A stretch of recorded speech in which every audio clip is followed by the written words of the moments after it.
Anak usia 16 tahun mengendalikan narkoba. Anak Lilis Karlina atur bisnis narkoba dari kamar rumah. Masih SMP tapi punya kaki tangan orang dewasa. Anak pedangdut Lilis Karlina, RD menjalankan bisnis narkoba di kamar rumahnya.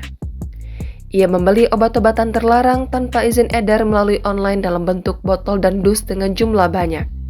Kemudian, barang pesanannya dikirim melalui ekspedisi ke alamat rumah RD. RD menjalankan bisnisnya hanya dari dalam kamar. Tersangka membeli sejumlah obat-obat yang tidak memiliki izin edar secara online, kemudian menjual kembali obat-obat itu baik secara online maupun langsung kepada pembeli dengan cara didapat oleh satu tempat tertentu. Selama melakukan modus tersebut, orang tua RD tak mengetahuinya.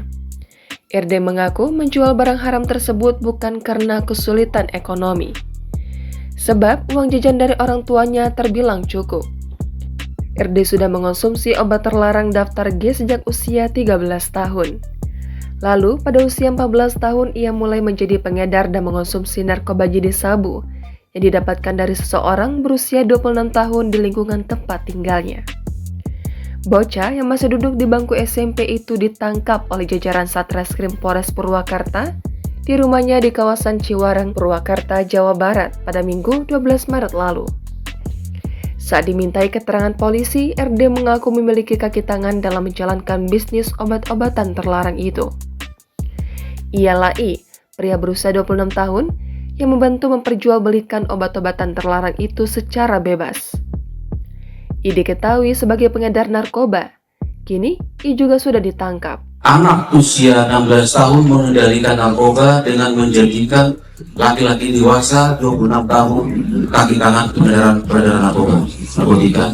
Ini miris buat kita. Dari pengakuannya, RD dan I sepakat untuk barter dalam menjalankan bisnisnya. Ada perjanjian yang sudah disepakati mereka. RD membeli sabu kepada I, sementara I menjualkan obat-obat terlarang daftar G kepada orang lain. Diketahui barang bukti yang disita dari RD berupa 925 butir obat Heximer, 740 butir obat Tramadol, dan 200 butir obat Tirexpenidil. Untuk tindak pengedaran obat terlarang ini, RD dikenakan pasal 196 Undang-Undang Nomor 36 Tahun 2009 tentang kesehatan dengan ancaman hukuman penjara maksimal 10 tahun. Tetapi karena masih di bawah umur, maka akan ada penanganan khusus.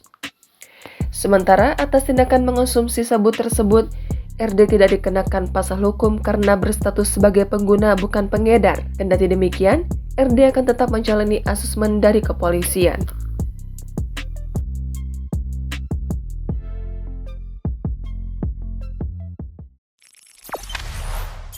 Jangan lupa subscribe, share, komen, dan like ya!